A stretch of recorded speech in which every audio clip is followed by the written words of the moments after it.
corazón a ti, Señor. Que podamos entender que, aunque el predicador es de carne y hueso, Señor, tu palabra viene del trono de tu gracia. Y queremos escucharte a ti, Señor.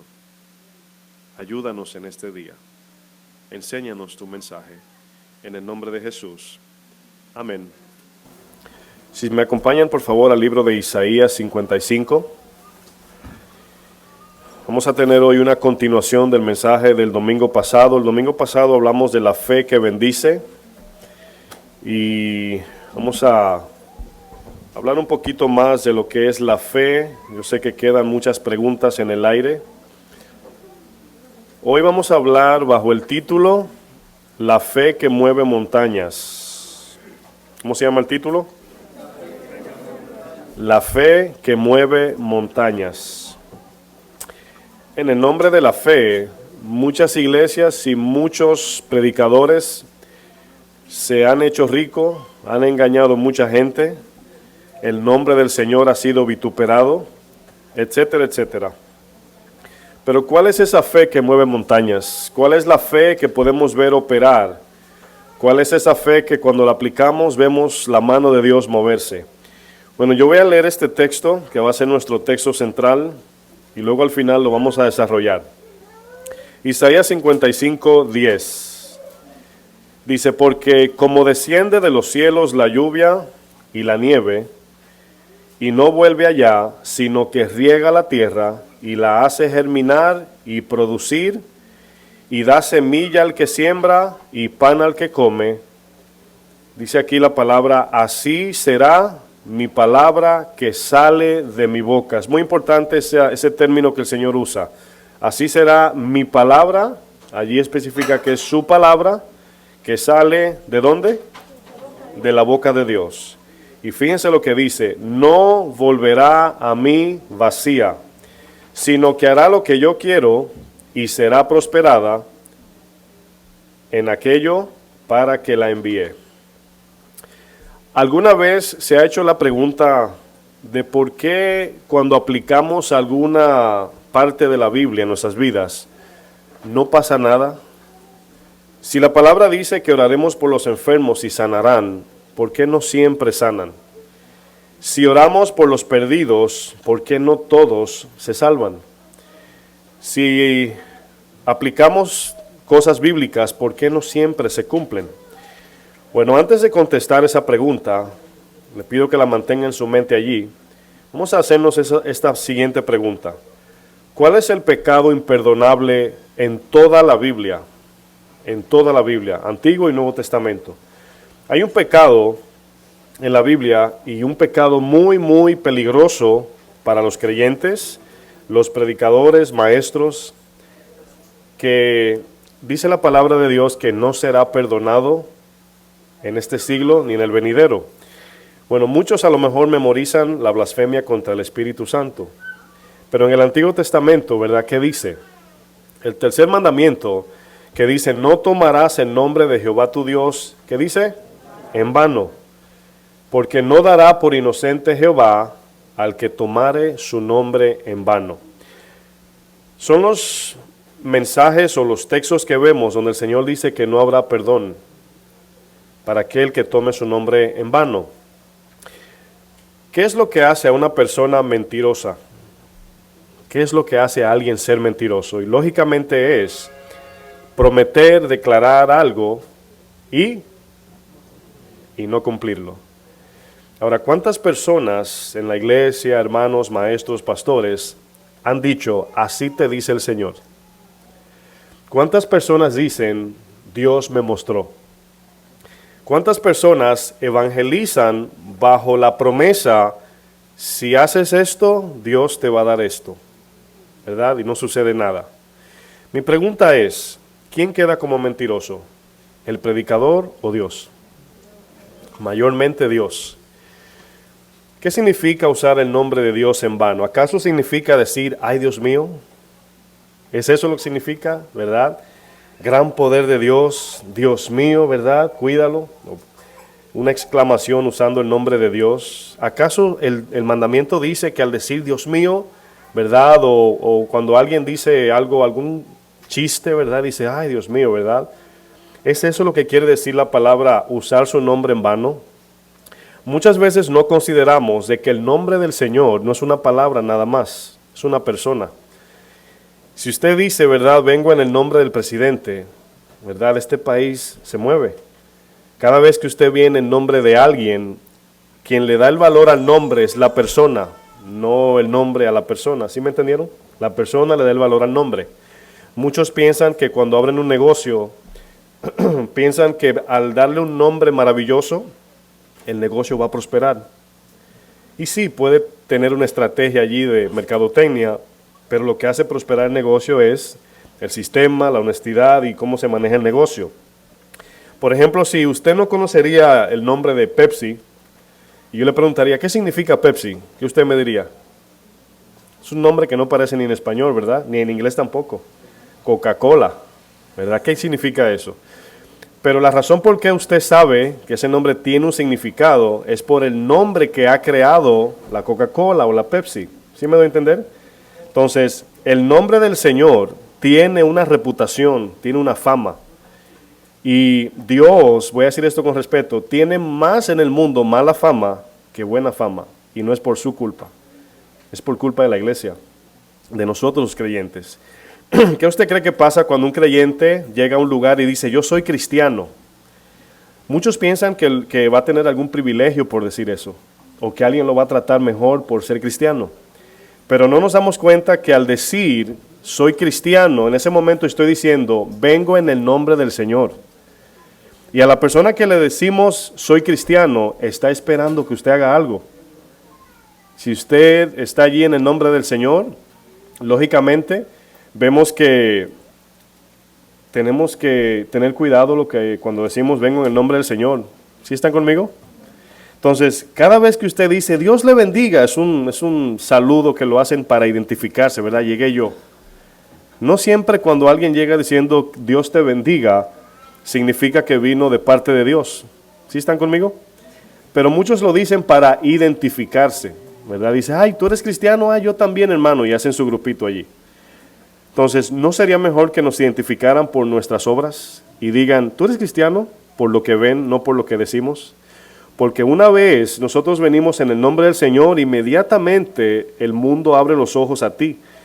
Si en la noticia salen 4 hombres, ¿verdad?, que mataron a alguien y dicen que uno es cristiano, ¿en cuál cae la crítica? Inmediatamente dice, mira, un cristiano, uno que es de Dios, inmediatamente. Vamos a Mateo 12 para ver un ejemplo del pecado imperdonable. Mateo 12, verso 31. Exactamente.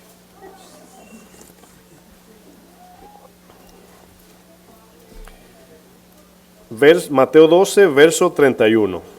Este texto siempre se ha malinterpretado, tiene muchas interpretaciones según muchos maestros, pero vamos a ver qué tan cerca de la verdad nos lleva el Señor, ¿verdad? Nunca debemos de jactarnos de que tenemos la verdad, pero estamos estudiando de que Dios nos revele su verdad. ¿Están conmigo? Bueno, dice, por tanto os digo, todo pecado y blasfemia será perdonado a los hombres, mas la blasfemia contra el Espíritu no le será perdonada. Y cualquiera que dijere alguna palabra contra el Hijo del Hombre, le será perdonado. Pero al que hable contra el Espíritu Santo, no le será perdonado ni en este siglo, ni en el venidero. Ahora, vamos a ser lógicamente lógicos espirituales, no me refiero a la lógica humana, pero vamos a pensar por un momento. ¿Quién es el Espíritu Santo? ¿Quién es el Espíritu Santo? El Espíritu Santo es el que convence de toda verdad y también de pecado. Cristo no era el que convencía cuando predicaba el Evangelio, era el Espíritu que moraba en él.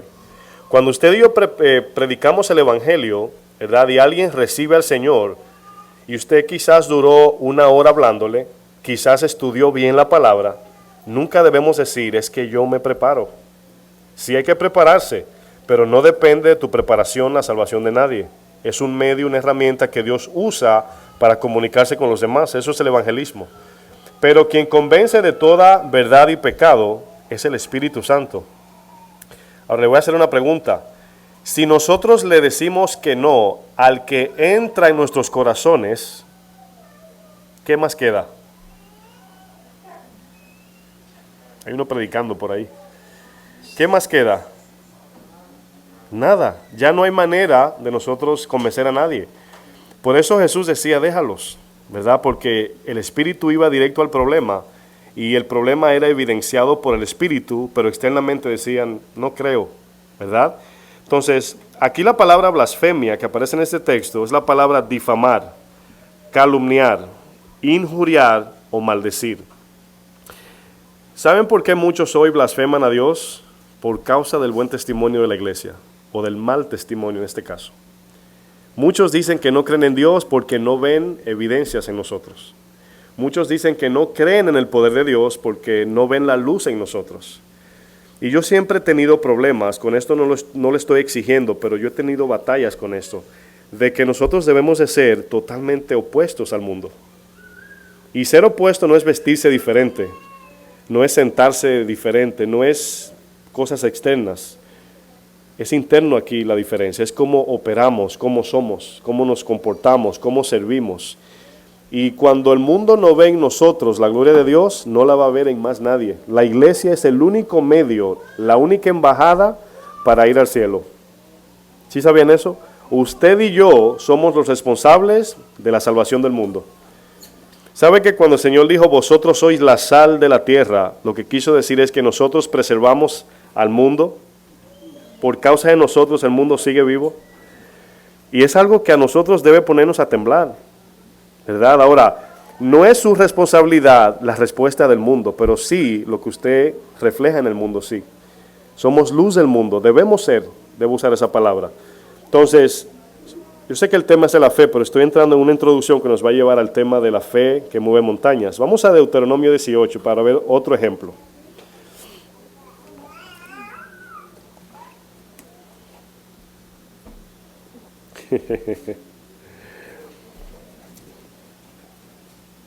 Los bebés, uno para, ¿verdad? 6 meses, 1 año, di papá y no dicen nada. Llegan a la iglesia, pa.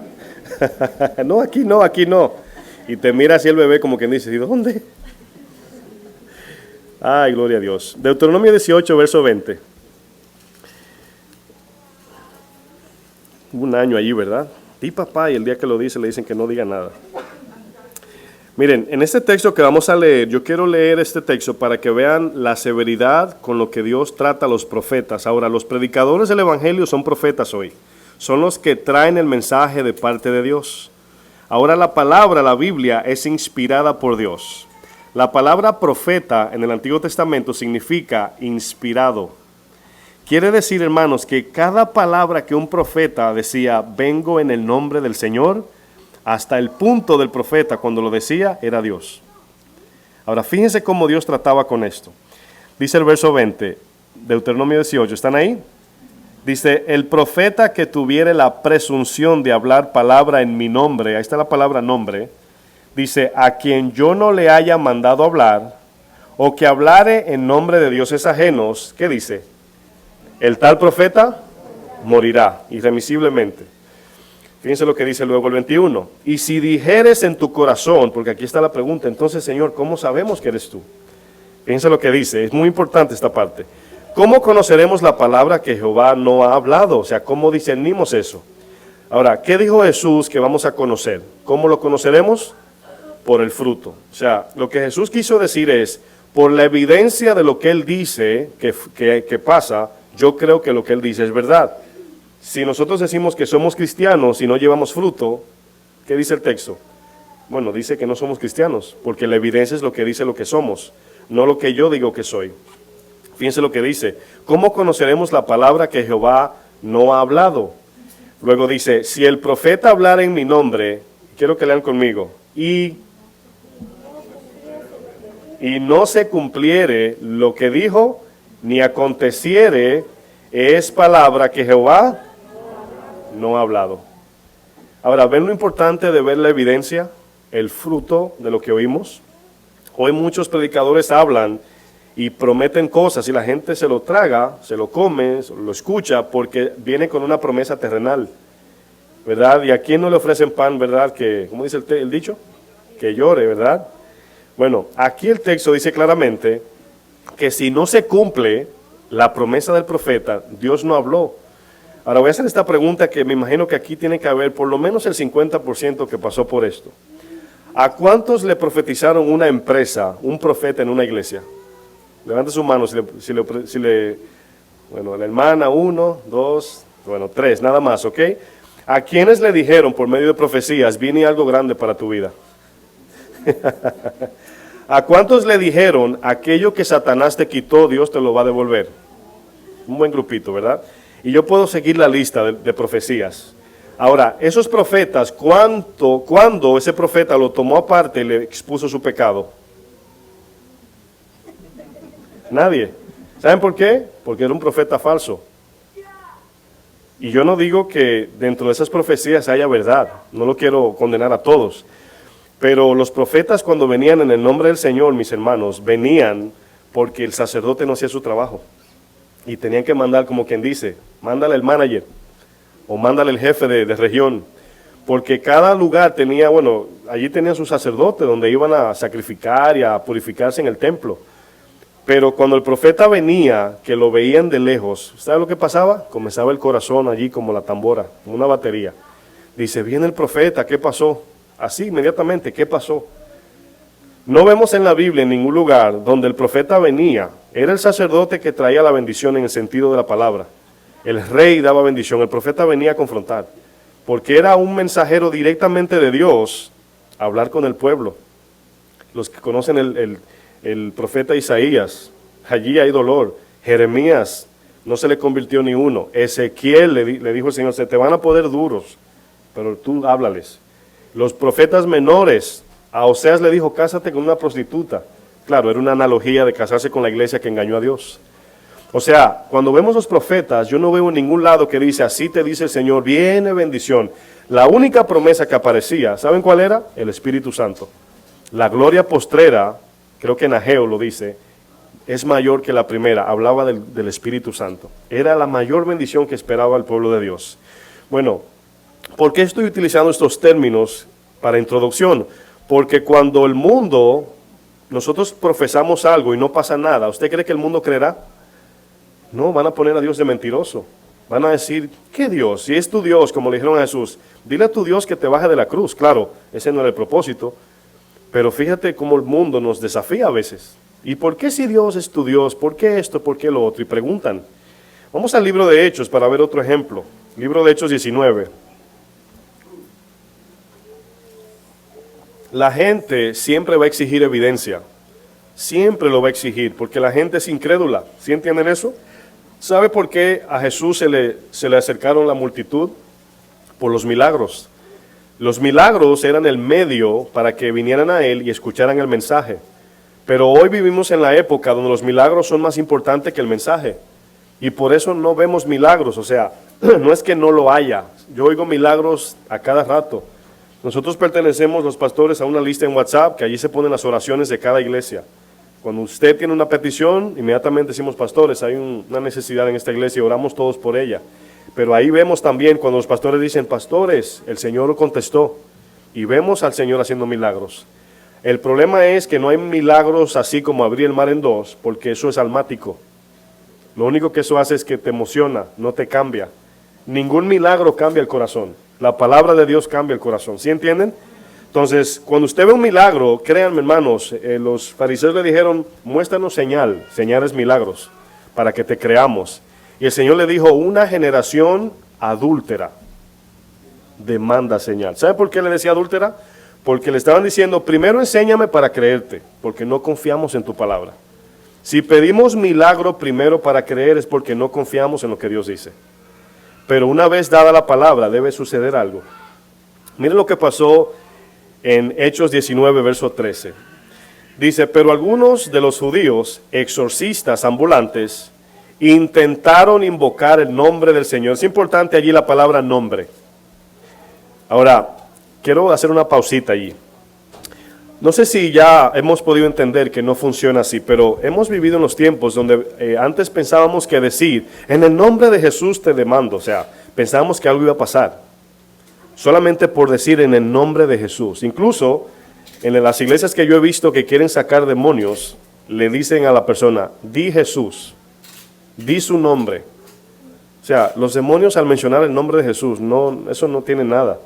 Es la autoridad del poder de la palabra de Dios. Cuando decimos vengo en el nombre de, es porque de me dio la orden. Vengo en el nombre del presidente porque el presidente me dijo, ve y dile que yo dije. Eso significa autoridad. Por eso es que no podemos declarar.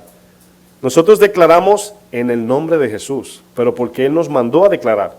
Y la declaración no viene de nosotros, viene de Jesús, del Señor. Jesús dice, yo no hago nada si primero no veo a mi Dios hacerlo. Cuando entraban a las fiestas en Juan 2, dice, Señor, vamos. Y el Señor le dijo, no es mi hora. O sea, Dios no me ha dicho que entre. O sea, no puedo hacer nada hasta que Dios no me dé la orden. Y ese es el enfoque que le estamos dando aquí a la clase. Bueno, esos judíos querían sacar demonios y fíjense lo que dice. Intentaron invocar el nombre del Señor, Jesús, sobre los que tenían espíritus malos, diciendo, os conjuro por Jesús. Ahora fíjense lo que dice, no tenían una relación con Él. El que predica, Pablo. Ahora, ¿tiene sentido lo que están diciendo? O sea, te saco en el nombre del que predica el vecino. ¿Verdad? Yo lo conozco de nombre, pero de nombre solamente de palabra. 14 dice, había 7 hijos de un tal Esceva, judío, oiga quién eran, jefe de los sacerdotes, que hacían esto. Ahora, esto se ve en las iglesias católicas. Ahora, muchas veces parece ser que todo esto se manifiesta y el demonio sale. O sea, hay un relajo donde Dios permite situaciones por creer la mentira.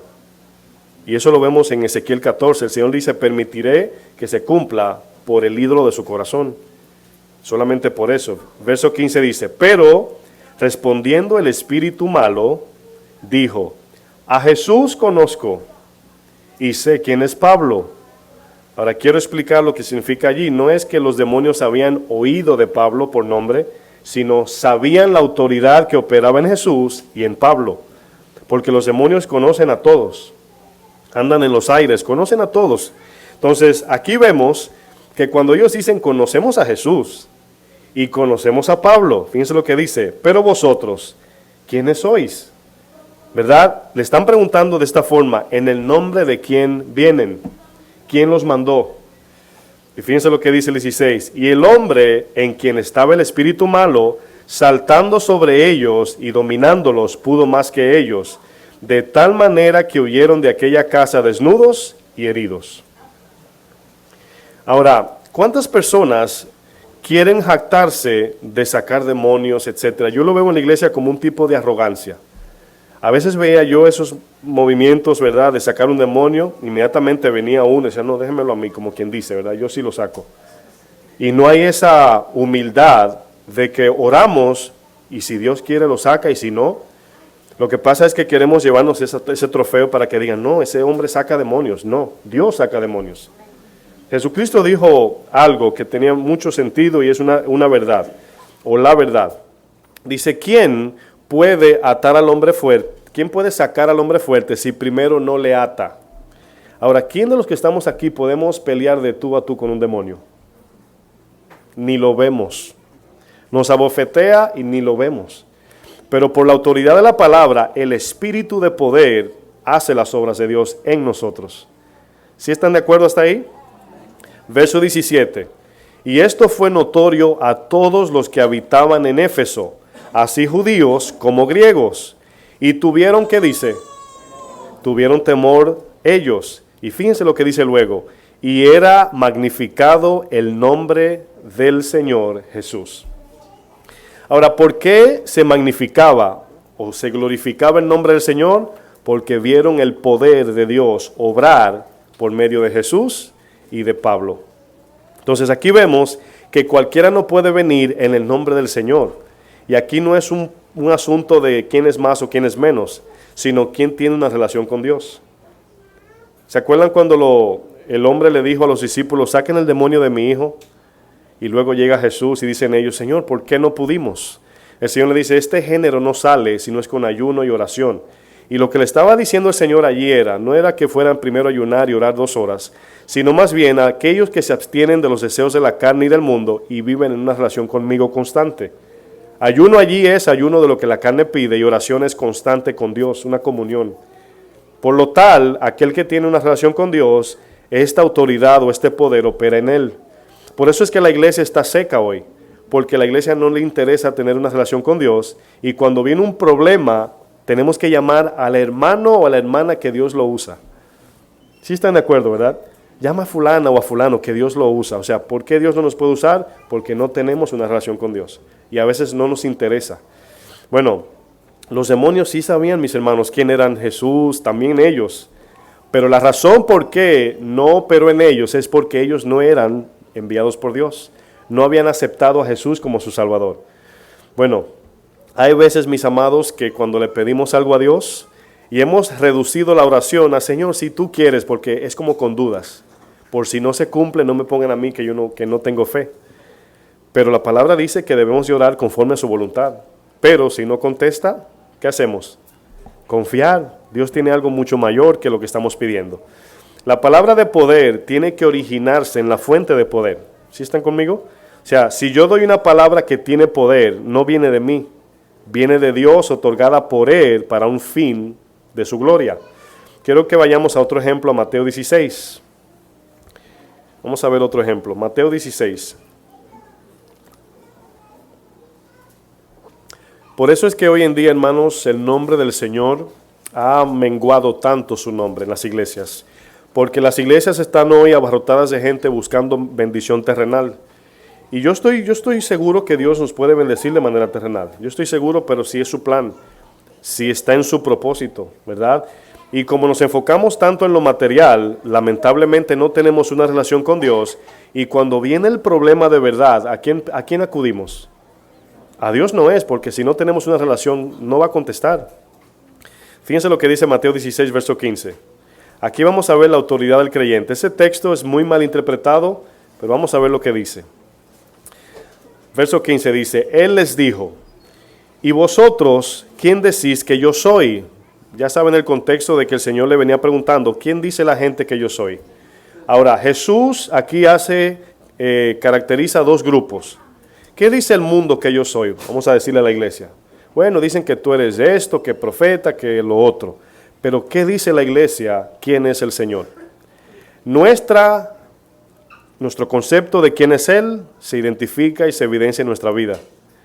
Por ejemplo, si dos hombres me dan una orden y yo sé que uno de ellos es mi papá, ¿a cuál usted cree que yo obedezca? A mi papá, por quien Él es. Cuando Dios es en nosotros nuestro Dios, lo que Él diga está por encima de todo. ¿Sí lo entienden? Nadie más puede estar por encima de Dios. Pero si hay alguien que está por encima, nosotros vamos a minimizar el nombre del Señor. Vamos a decir, Él es Dios, pero mi Dios es otro. Aquí le está preguntando, ¿quién dice la gente que yo soy? Y aquí en el 15 le dice, ¿quién dicen ustedes que yo soy? Es muy importante que el creyente sepa quién es Dios, porque de ahí parte todo. Por ejemplo, si usted va vamos a suponer, tiene una necesidad de algún papel gubernamental, y hay un amigo que conoce a alguien que está dentro de esa oficina que te puede facilitar eso, algo que te tomaría 6 meses, te lo consigue en 1 hora. Ahora, si no te sabes el nombre, si no lo conoces, lógicamente, ¿crees que tienes beneficio de esa persona que trabaja allí? Y la respuesta es no. Tienes que conocerlo para pedirle el favor. Al conocer a esa persona, conoces su autoridad y su posición allí, y cuando vayas allí al counter, a la oficina, y preguntes por él, ando buscando a fulano de tal que trabaja en tal departamento. ¿Quién le busca? Fulano de tal. Si no te conoce, ¿qué le dice a la persona? No sé quién es. Pero si te conoce, sale porque hay una relación. Pero fíjense cómo su autoridad, su nombre y su posición allí te beneficia. Entonces el yo soy de Jesús era muy necesario aquí. Verso 17 dice, 16. Respondiendo Simón, Pedro dijo, tú eres, ¿qué dice? El Cristo. Él es una palabra muy pequeña, pero muy grande.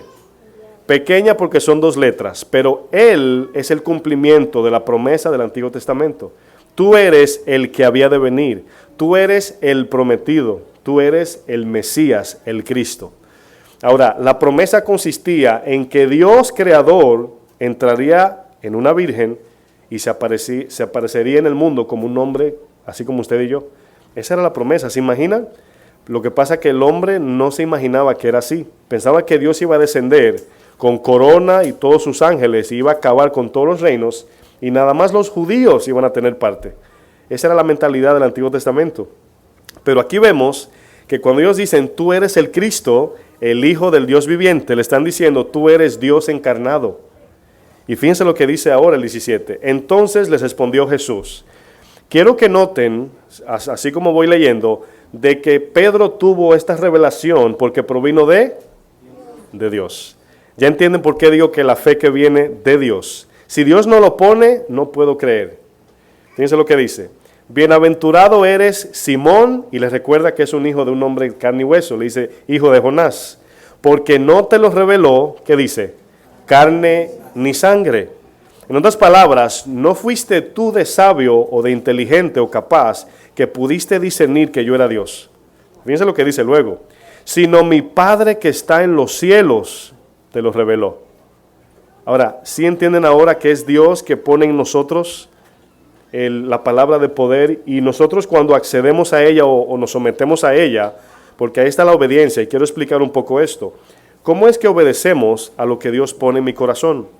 Bueno, si todos entendemos que la salvación primariamente fue una invitación de Dios, el Evangelio vino, nosotros no oramos por el Evangelio, alguien te tocó la puerta, alguien te presentó el Evangelio, o sea, inició en el corazón de Dios salvarnos. ¿Se acuerdan de la historia que siempre hablamos de los 33 mineros? O sea, la ayuda no vino de ellos hacia afuera, sino de afuera hacia adentro. Y así en esa cápsula bajó Cristo, por así decir, y los sacó de allí. Pero ellos no pidieron salir de allí, sino que el conocimiento de los que estaban afuera planificaron el rescate. Dios planificó nuestro rescate, hermanos, no se lo pedimos. Por eso es que una persona cuando va al infierno va deliberadamente y por su cuenta, porque no puede entrar al cielo. Pero Dios se antepone y nos presenta el plan de salvación. Bueno, aquí en el verso 18 dice, yo también te digo que tú eres Pedro. Ahora, ¿su nombre era Pedro? ¿Sí o no? No, ¿verdad? Le estaba dando un nombre porque iba a ser una nueva criatura en Cristo. Cuando se habla de Simón y Pedro, se está hablando, siempre en la Biblia dice Simón Pedro, y estaba hablando allí del Pedro no nacido de nuevo, el Pedro humano. Pero ya la promesa venía de que a ti te diré Pedro, ¿verdad? Y esa palabra Pedro allí habla de lo que somos usted y yo. Es la palabra Petra, piedrecita. Somos piedras, parte de un fundamento que es Cristo, que es la piedra grande, la piedra angular, y juntos formamos la iglesia. ¿Sí se entiende, verdad? Bueno, yo también te digo que tú eres Pedro, y sobre esta roca edificaré mi iglesia. Ahora, ¿cuántas interpretaciones se le da a la palabra sobre esta roca? Ahora, entendemos que la roca de salvación, ¿quién es? Eso lo sabemos sin discutir. Pero a lo que Jesús se está refiriendo es, esta roca es la fe en la roca. Sobre esta roca es, sobre esta confianza mi iglesia será edificada. Aquí le está hablando de que Pedro pudo por fe identificarlo como el Señor.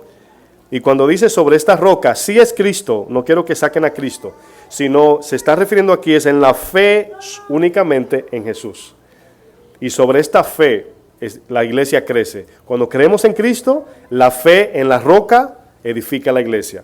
Pablo dice en 1 Corintios 3, dice, yo como perito arquitecto puse el fundamento, pero otro edifica. Y luego dice, mire cada quien cómo sobreedifica.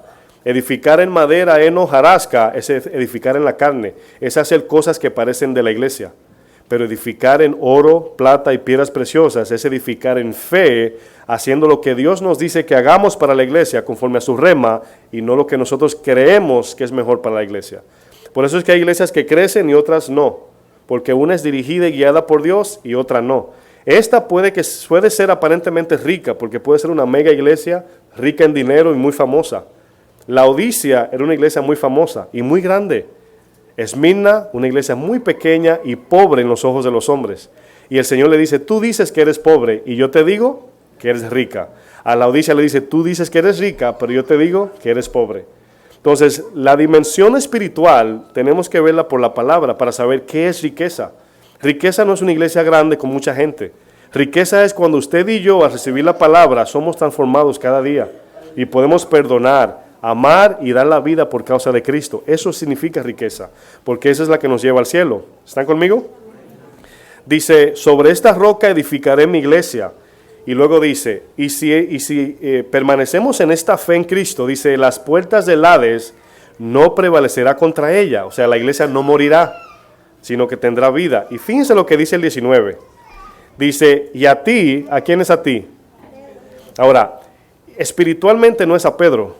El Señor está hablándole a Pedro como un ejemplo de todos. Quiero que lo noten. A ti, Pedro, no hay exclusividad con Dios, pero Pedro fue el que creyó. Y le dice, a ti, Pedro, por haber creído, te daré las llaves del reino de los cielos. ¿Cuáles son esas llaves, mis hermanos?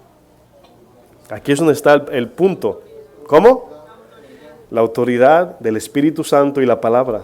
Ahora, fíjense en algo.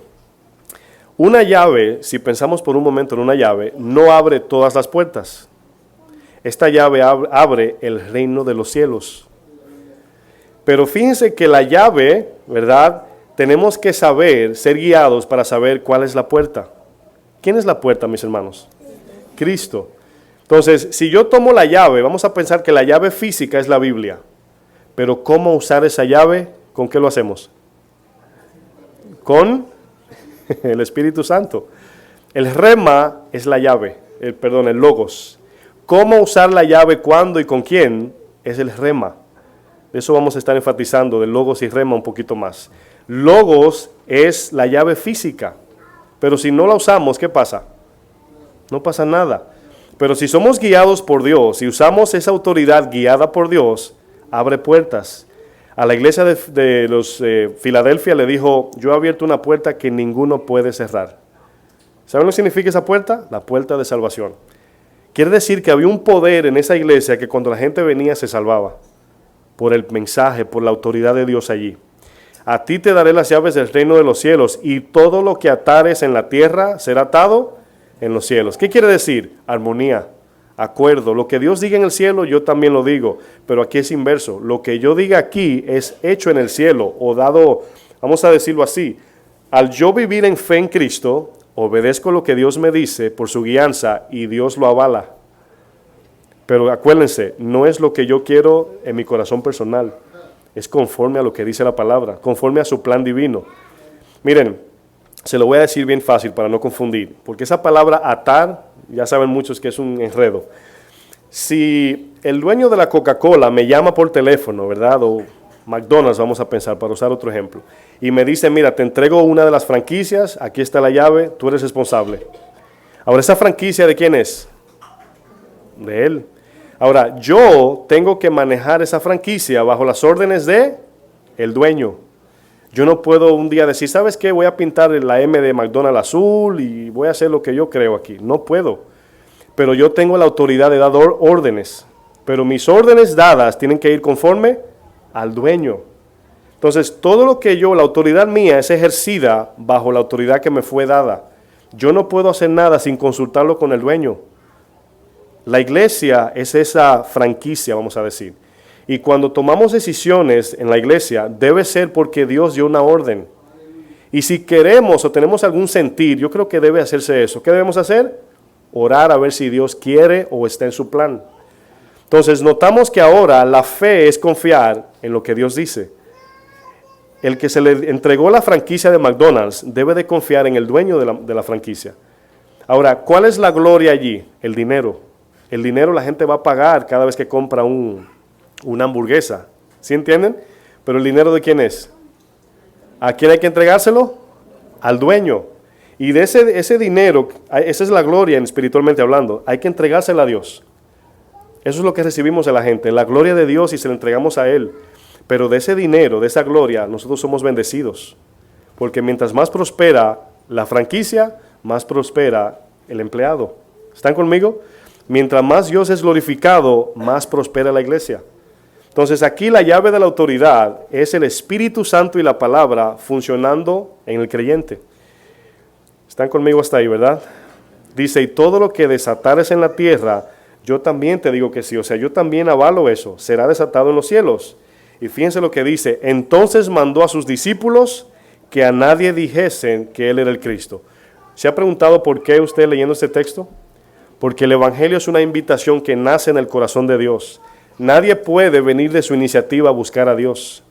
Si ellos le decían, este es el Cristo, sin recibir la revelación de Dios, no iba a ser por fe. Iba a ser solamente por un razonamiento humano. Por eso le dijo, no le digan a nadie que yo soy el Cristo, sino que yo les voy a predicar y mientras escuchan y abren su corazón, serán salvos. Bueno, es aquí, mis hermanos, donde la fe es muy equivocada en muchos lugares. Y mucha gente, el mundo entero dice, yo soy de fe, yo tengo fe. Yo tengo fe, tengo fe. Pero Dios no pone fe para salvación en el que no abre su corazón y entrega su vida a Cristo. No existe esa fe allí. Sí hay fe para milagros. ¿Usted puede creer que Dios abre el mar en dos? Eso es un tipo de fe. ¿Usted cree que lo hace, sí o no? Yo también, y que sopla en este mundo y no queda nadie. Yo creo que Dios hace eso.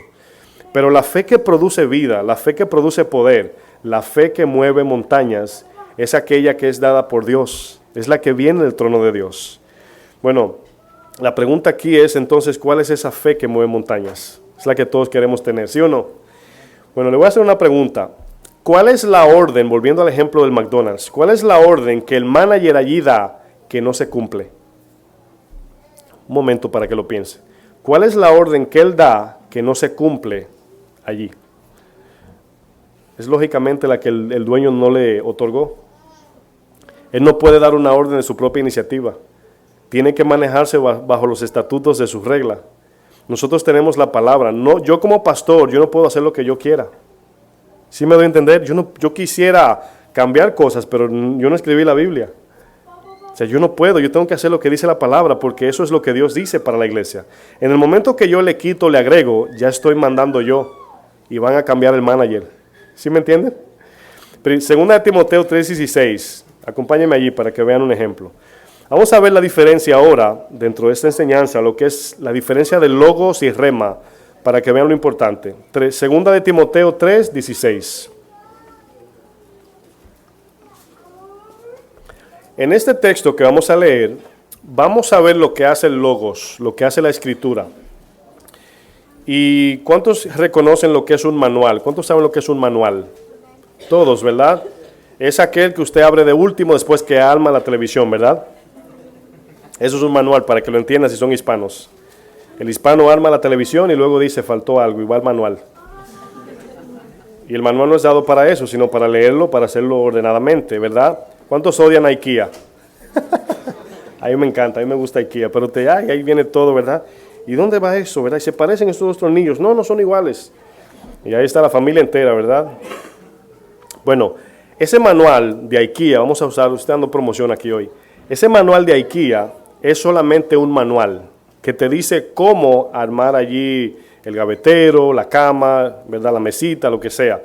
Y te da instrucciones para que lo hagas en orden y de la manera más eficaz.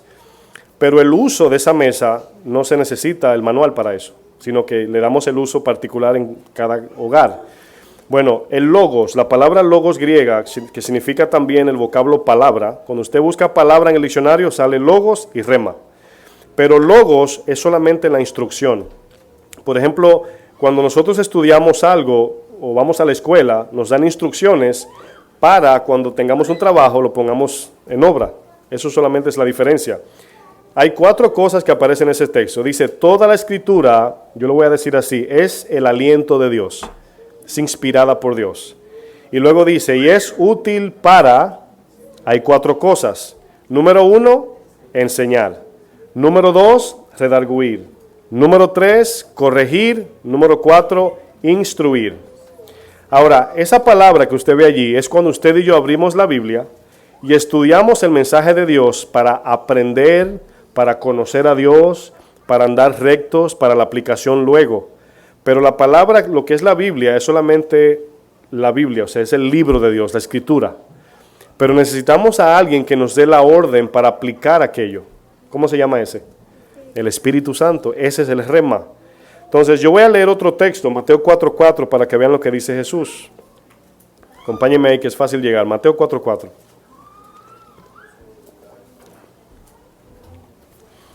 Aquí Jesús utiliza una palabra y es el ataque contra Satanás o Satanás contra el Señor en el desierto.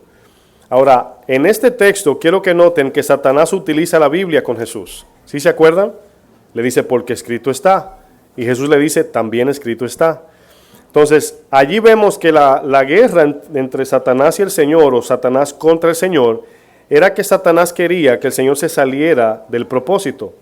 Pero yo quiero que noten que las tres cosas que Satanás le cita, las tres son bíblicas.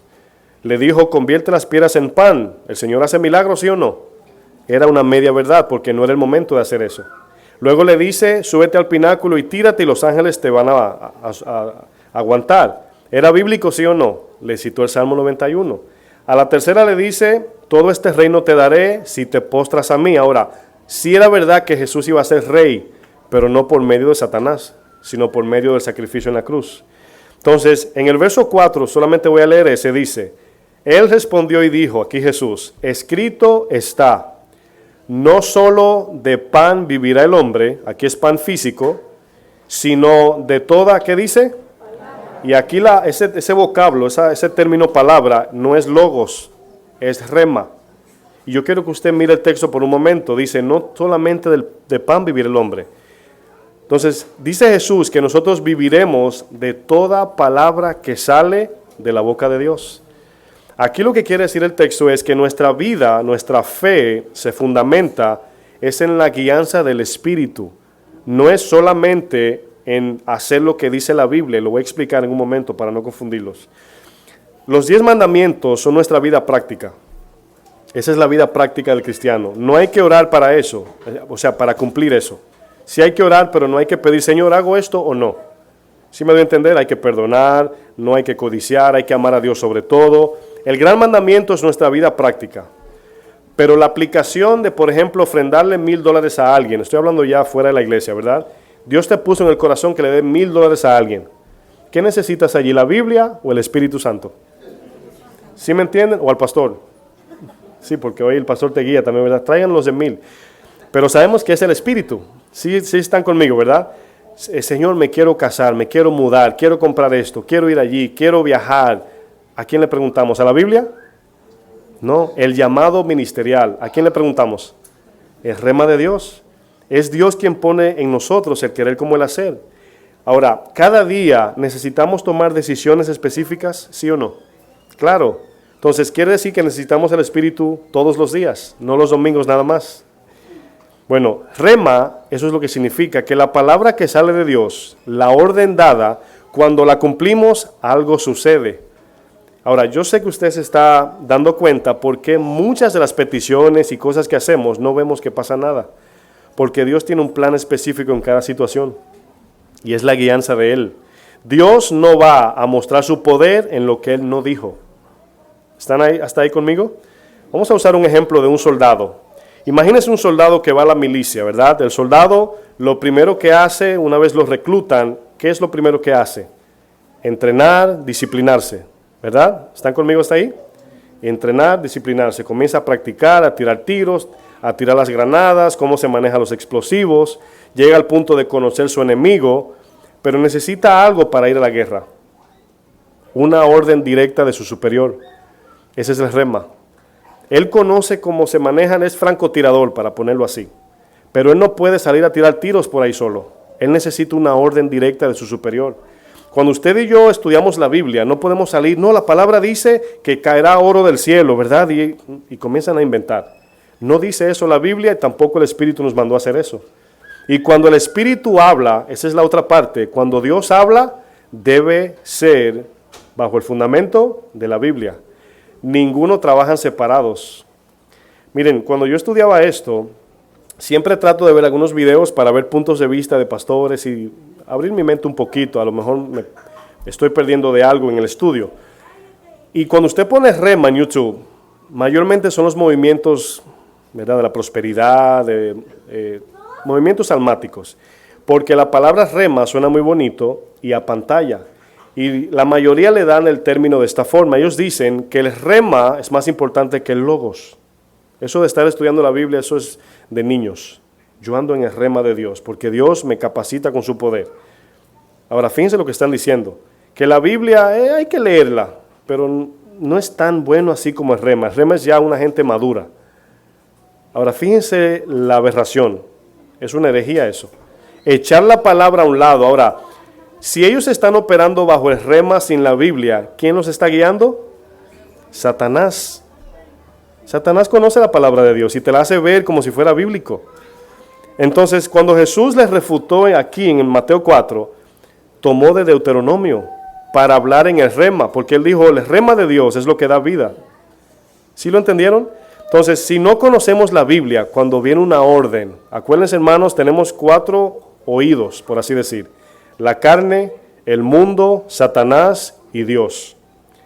¿Cómo usted sabe quién le está hablando? ¿Quién tiene aquí 4 hijos? Oh, pensé que el hermano yo no iba a decir así. Javier nada más, hermano, Dios te bendiga. Javier tiene 4 hijos y yo le pregunto a Javier, desde la cocina y él en su aposento, uno de sus hijos lo llama. ¿Sí sabes quién te llama? La voz, así, de los 4. ¿Sí me entiende, verdad? Porque lo conoce. ¿Cómo lo conoció? Por medio de su relación con ellos. Pero un padre que nunca tuvo con su hijo y luego le dice, papá, el papá sigue como que no es con él. Como un día pagué con la tarjeta de mi mamá en un lugar y la tarjeta que tenía era de su esposo que falleció y dice Enrique. Y yo allí paso la tarjeta y me quedo así, dice, ¿y Enrique? Y yo, Enrique, y digo yo, y la miro y me dice Enrique, digo, ay, perdóname, es que yo no me llamo Enrique. O sea, es lógico que no voy a responder por lo que no soy. Entonces, cuando vemos aquí, mis amados, que el Señor responde, o nosotros respondemos a Él, es porque le conocemos. Es porque tenemos una relación, identificamos sus palabras porque está en la Biblia. Su lenguaje es bíblico. El soldado aprender a manejar las armas de fuego es conocimiento nada más. ¿Cuántos tienen conocimiento? Muchos. Pero la aplicación a lo que llamamos sabiduría. ¿Se acuerdan de Santiago 3? Dice, esta sabiduría no viene de lo alto. Y sabiduría allí no es la Biblia en sí, sino la voz de Dios que desciende en nuestro corazón para cualquier decisión, pero tomada de la Biblia, porque sus palabras son inspiración de Él. ¿Me están entendiendo? Un poquito, ¿verdad? Hebreos 11:1, fíjense lo que dice. Es pues la fe, la certeza de lo que se espera. Ahora, ahí inicialmente el texto nos deja saber que la fe no es algo que viene de mí. Ahí no dice el texto, la fe es yo creer en Dios. No, la certeza de lo que Dios va a hacer, de lo que Él me va a decir o me va a dar. Y luego dice, la convicción de lo que no se ve. O sea, yo confío en Dios, pero ni lo veo, ni lo tengo, ni no lo tengo en mí. Él me lo dará. Este es el rema de Dios. Por ejemplo, leímos Romanos 10:17, dice, y la fe es por el oír, y el oír por la palabra de Dios, y palabra y es rema también. Entonces, quiere decir que la fe que mueve montañas es aquella que es ejercida por medio de la voz directa de Dios en el corazón del creyente. Esto nos lleva a un principio muy bueno, hermanos, y a un compromiso, que debemos de crecer en conocerle a Él de manera personal. Usted no puede ser guiado por el pastor de su iglesia. Usted debe de ser cuidado, instruido en la palabra, pero la guianza no la da el pastor. ¿Quién la da? El Espíritu Santo. Y si usted no sabe cómo habla el Espíritu, ¿a dónde va? Se va a dejar engañar muy fácil. Como muchos dicen, estamos en una iglesia y pensábamos que nos estaban ayudando, pero el pastor comenzó a predicar y como no sabíamos, porque la gente no le gusta. Hay 2 grupos de personas. Hay personas que son efectivos, ¿verdad? Pero hay otros que le gustan depender de otro. No, yo le digo a fulano y él me lo hace. Sí, pero aprende para que sepas también, porque si se muere fulano. Entonces hay personas que le encantan ser carretillas. ¿Sí saben lo que es carretilla? Que lo lleven. Pero debemos aprender para poder ser bereanos. ¿Sí me entienden? Para que cada uno diga, lo que el pastor dijo no es bíblico. O lo que dijo me sonó raro, o el espíritu como que no me gustó lo que oí. Para que cada quien sea responsable. Fe primero entra por la voz de Dios, luego la fe se consuma por la obediencia a Dios. Fe entra por la voz de Dios y se consuma por la obediencia a Dios. Es importante porque esto nos va a llevar a algo muy bonito, aunque difícil, de buscar más a Dios, de buscarlo más a Él, cada día buscar la dirección de Dios, para que sea Él que nos diga individualmente cómo hacer. Ahora, ¿quién le manda la mano o el cerebro? ¿Y al pie quién le manda? El cerebro. ¿Al cuerpo entero? La cabeza. Ahora, si Cristo no es el que dirige el cuerpo, ¿cómo nos estamos manejando? Individualmente, por eso hay división. Pero la unión, la unidad que dice Efesios, viene por el Espíritu. Un Dios, un Padre, un bautismo, una fe, un Espíritu. Pero eso es uno cuando estamos buscándolo a Él y Él nos nutre con su guianza. Y cuando el cerebro le dice, vamos al norte, el cuerpo entero, ¿a dónde va? Al norte. Si Cristo es la cabeza de la iglesia y dice hacia allá, la iglesia debe ir hacia allá. Pero si uno dice, yo creo, pastor, que es por aquí, ya amputaron el cuerpo ya. Ya hay uno que se está saliendo. Entonces debe haber una guianza en dirección a lo que dice la cabeza. Vamos a ver otro ejemplo. Marcos 4:35. Espero estén entendiendo. Cada vez que aprendemos más la palabra de Dios, ¿saben qué sucede? Nos humilla más, nos hace más dependientes de Dios, nos da ese concepto real de nuestra pobreza. Y esa es la realidad de que estamos interpretando y Dios está hablando. Porque cuando usted lee la Biblia, por ejemplo, yo puse a un pastor que usted conoce por ahí, muy famoso americano, ¿verdad? Dice, no, tú eres vencedor y tú eres bueno y hoy es tu día y todos los días son viernes, etcétera, etcétera. Ahora, fíjense, ¿a quién están exaltando allí? Al hombre. Donde quiera que usted escuche un mensaje que el hombre está por encima de Dios, mis hermanos, pónganse las zapatillas, ¿verdad?, del corredor más rápido del mundo y salga. Porque se le está dando gloria al hombre y la iglesia tiene que darle gloria a Dios. Amén. Marcos 4:35 dice, voy a usar un ejemplo con esta historia para que vean de dónde proviene la fe. Dice, aquel día, cuando llegó la noche, les dijo Jesús aquí. Ahora, su Biblia tiene, pasemos al otro lado, ¿de qué color? La mayoría, ¿verdad? Rojo. Eso quiere decir que Dios habló, aquí Jesús. Ahora, esa palabra es la fe dada. Quiero que lo noten. Él dio una palabra diciendo, pasemos al otro lado. Si usted y yo confiamos, ¿qué sucede? Llegamos al otro lado. Mi pregunta es, aunque haya una guerra, tercera guerra del mundo en el camino, ¿llegaremos sí o no? Claro, ¿por qué? Porque Él ya declaró una palabra que se cumplirá. Pero puede que no se cumpla en algunos. Caleb, Josué entraron y la mayoría no entraron a la tierra prometida. ¿Se acuerdan cuando venían corriendo, verdad? O venían de Egipto, no corrían todavía, y miraron atrás y venían los egipcios a matarlo y le quedaba el mar enfrente? Y se asustaron, ¿sí o no? Los que saben la historia. Y comenzaron a clamar. Me llama la atención lo que dice el Señor allí. Creo que Éxodo 14. Dice, ¿por qué clamas a mí? Dile al pueblo que avance. Parece como una reprensión, ¿verdad? ¿Saben por qué? Porque ya Dios había declarado. No había que seguir preguntando lo mismo. Otra vez, todavía no tienen fe. Y por eso no tenían que orar, porque orar es pedirle a Dios su fe para dirección. Ya Él dijo, entrarán a la tierra prometida. Entonces, Caleb, fíjense que como un acontecimiento, a unos bendice, a otros no. Y todo este pueblo, mis hermanos, 6 millones, según cuentan los estudiosos, entraron 2 y los hijos que nacieron allí, nada más. ¿Por qué? Porque esos 2 confiaron en Dios. ¿Se acuerdan cuando el Señor envió 12 espías? ¿Cuántos se devolvieron? 10, hermanos. Esos vinieron 10 quejándose. Dijeron, no, son gigantes. Y los 2, Caleb y Josué, entraremos. ¿Por qué? Porque Dios dijo. Cuando estaba allí Saúl, estoy usando ejemplos para tener un sentido. Saúl frente a Goliat, el ejército paralizado, hermanos, frente a un problema. Nosotros nos encontramos con Goliases, y se puede decir en plural, en el camino. Y viene David del campo de allá a traer una comida a sus hermanos. Y se encuentra con Goliat y dice, ¿qué pasa aquí? Así bien sencillo. Ahora fíjense, en la historia habla de una calma que David tenía. Dice, ¿estos circuncisos qué dice? No, dice que si no sale uno y lo mata, dice, bueno, préstame a mí una espada que yo voy y lo mato. O sea, imagínense, ¿verdad? Mauricio, ¿quién sabe quién es Mauricio? Más o menos así. O como Nathan, el hijo de Natanael, el hijo de Gamaliel. O sea, un niño así, mis hermanos. Medía 9 pies Goliat. Ahora, ¿con qué confianza fue David? Con la de Dios. En ese momento, oigan, en ese momento, cuando se para, dice, yo no vengo con jabalina, ni espada, ni nada. Yo vengo en el nombre de Jehová, el que me dio la orden de venir. No fue David inventando allí, créanme, hermanos. David no fue, dijo, ¿sabes qué? Vamos a ver lo que Dios hace, no. Guiado por el Espíritu, era un muchacho lleno de Dios. Y cuando entró lo venció porque lo hizo Dios a través de él. No fue él que lo mató. Se llevó la gloria y fue rey, pero era Dios quien operaba. Bueno, vamos a ver lo que dice el texto. No quiero que se le olvide la palabra, pasemos al otro lado.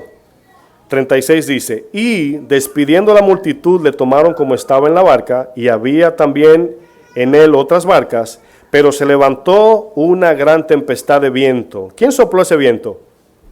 El mismo Dios. Me llama la atención esto, ¿verdad? Que Dios permite esas pruebas. Y echaba las olas en la barca de tal manera que ya se anegaba. Y él estaba en la popa, ¿qué dice? Durmiendo sobre un cabezal. Quizás el raid, como decimos nosotros, estaba incómodo, pero estaba seguro. Quizás con turbulencia, pero llegaremos, ¿verdad? Y fíjense lo que dice. Y le despertaron y le dijeron, maestro, y le echaron aquí, como dicen en mi país, un boche.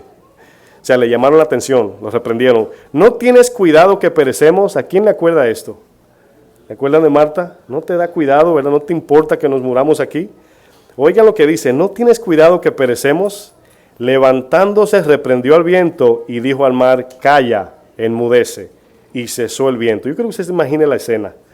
Y se hizo grande bonanza y les dijo, ¿por qué estáis así amedrantados? Me imagino los ojos de ellos. ¿Cómo que por qué? ¿No ves lo que pasa? Pero ¿sabe qué pasó? Que la circunstancia hizo que se le olvidara la palabra que les prometió. Dice, ¿cómo no tenéis fe? Y aquí muchos que leen esto dicen, ¿por qué el Señor le pregunta algo? O sea, hasta yo me asustaría si no confiamos en Dios. Pero Él dijo, pasemos al otro lado. Ahí está la palabra de fe. Ellos ahora tenían que tomar esa palabra y guardarla. Y cuando viniera esas tormentas, decir, pasaremos al otro lado. Y ahí estaba el bote, pasaremos al otro lado. ¿Sí o no? Hagan así, pasaremos al otro lado. Le digo que lo haga porque estamos todos a lo mejor pasando por algo. Pero pasaremos al otro lado. No hemos llegado. Amén. 41 dice, entonces temieron con gran temor y se decían el uno al otro. Ahora, fíjense la pregunta. Quiero que vean el origen de la pregunta. ¿Quién es este que aún el viento y el mar le obedecen? Ahora, comenzaron en el viento, sabiendo que el viento lo produce Dios. Todavía no encajaban que era el Cristo, que era el Señor mismo. Bueno, voy a ver ejemplos ya para ir rapidito. Vamos al libro de Juan 9. Vamos a leer algunos textos para terminar. Juan 9, 11. Lo voy a hacer lo más rápido posible.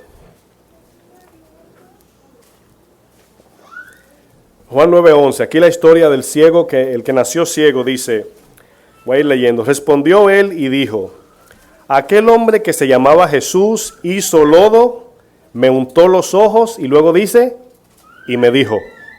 Ahí está el milagro. Y me dijo, en la palabra, en su aliento, cuando le dijo, ve, ¿cómo iba a recibir el milagro? ¿Quién me ayuda? Cuando obedeciera. Dice, me dijo, ve así, lo ve y lávate. Y luego fíjense específicamente lo que dice. Y fui y me lavé y recibí la vista. Ahora, el libro de Santiago dice que en Abraham se perfeccionó la fe juntamente con las obras. ¿Sí lo entienden? Si un médico, un doctor te da una pastilla, una receta, la receta es la Biblia, vamos a decir, el Logos, ¿verdad? Pero cuando él te diga a la hora que te la vas a beber y cuántas, ese es el rema. Esa es la especificación exacta. Pero si no te la bebes, ¿qué pasa? Ahora, ¿ven las tres partes? Logos, rema y obediencia. Debemos estudiar el Logos, tengo que ver la receta, necesito la dirección directa de Dios, pero falta obediencia. Sin esa tercera no se cumple la fe, no se ve el poder operar. Entonces aquí vemos que él lo especifica el ciego, dice, me dijo, ve así lo ve y lávate. ¿Cómo se llama eso? Especificación y rema, fue una orden directa. Y me lavé y recibí la vista. Ahí está el ejemplo. Brinquen al verso 35, fíjense lo que dice. Dice, oyó Jesús que le habían expulsado y hallándole le dijo. Ahora, este ciego, en el momento que recibió la vista, ¿creyó en él sí o no como Jesús? No, lo van a ver aquí. No creyó, solamente recibió el milagro. Ahora, ¿vio a Jesús sí o no, frente a frente? Tampoco. Jesús se fue antes de que recibiera la vista. Es muy importante ver esto.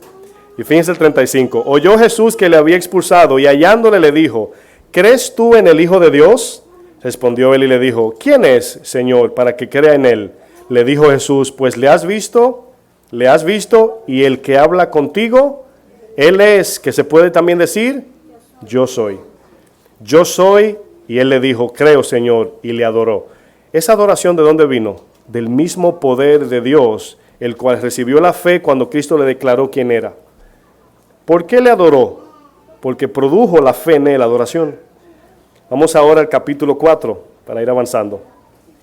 Quiero que noten, hermanos, que todo se origina en Dios, pero hay algo que tenemos como responsabilidad. Es buscarle, depender de él y obedecerle.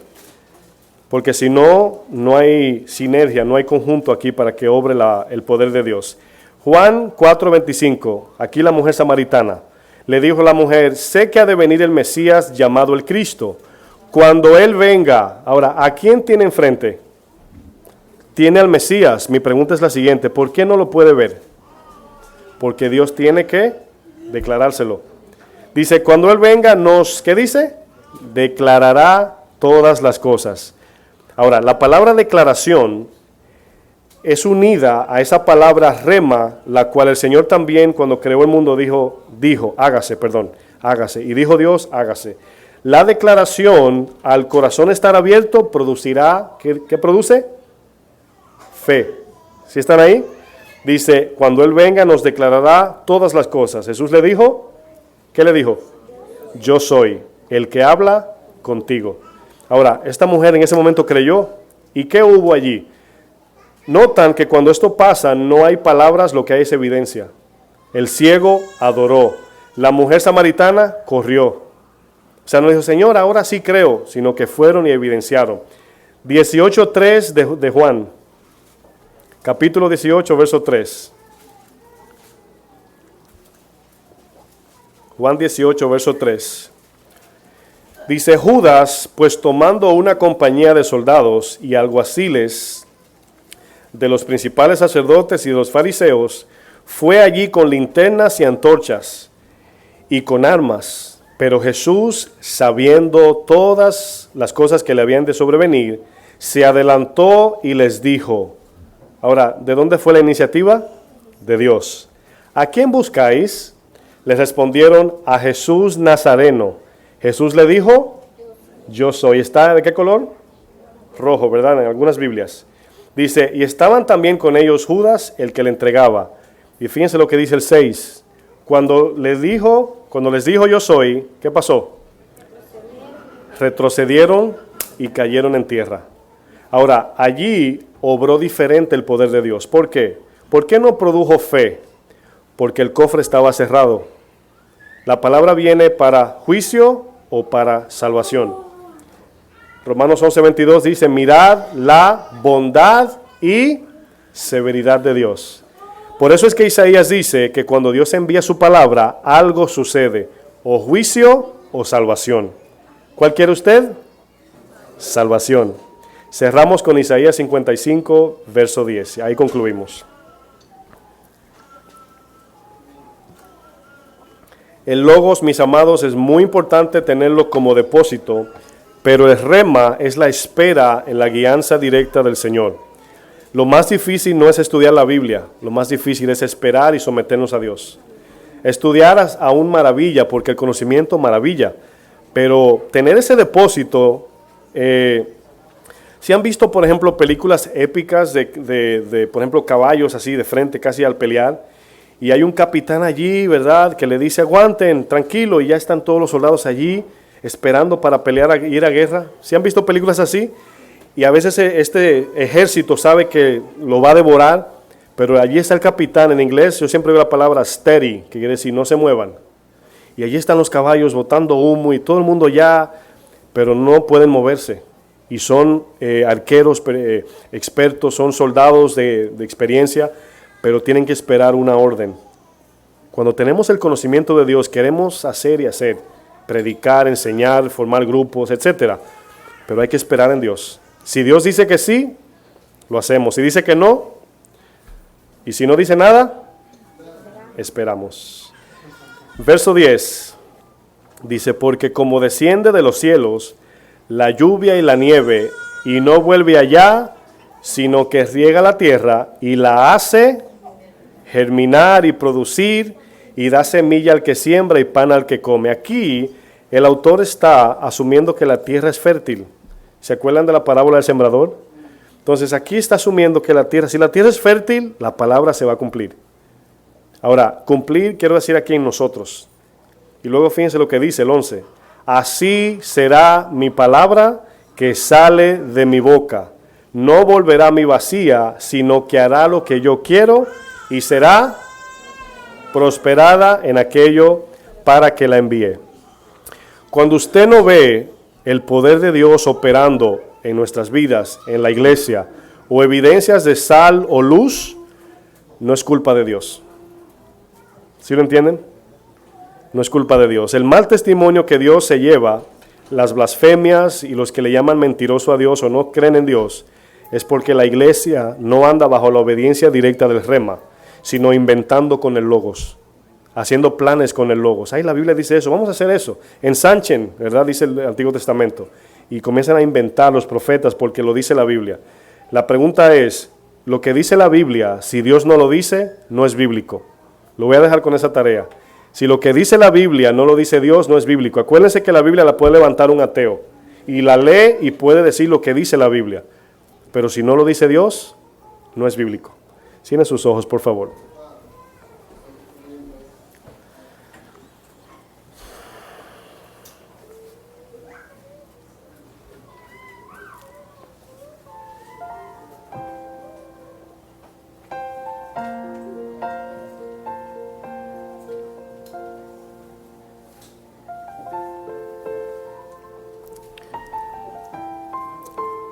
Hemos escuchado la palabra de Dios y muchas veces son temas que pueden confundir, es posible. Yo espero que el Espíritu a cada uno de nosotros, ¿verdad?, nos ayude a posicionar cada palabra y cada explicación en su lugar. Pero si hemos entendido el mensaje, nos hemos dado cuenta de que vivir sin Dios es imposible. Jesucristo dijo en Juan 15:5, dice, separados de mí, literalmente dijo, nada podéis hacer. A veces podemos leer la Biblia y conocer los textos, aprender mucho por medio del conocimiento, pero Dios no se mueve por lo racional, sino Él se mueve por el corazón. Él sí quiere que razonemos la palabra de manera espiritual, pero quiere que esperemos su orden. Debemos de buscar la dirección de Dios. ¿A dónde me está llevando el Espíritu Santo?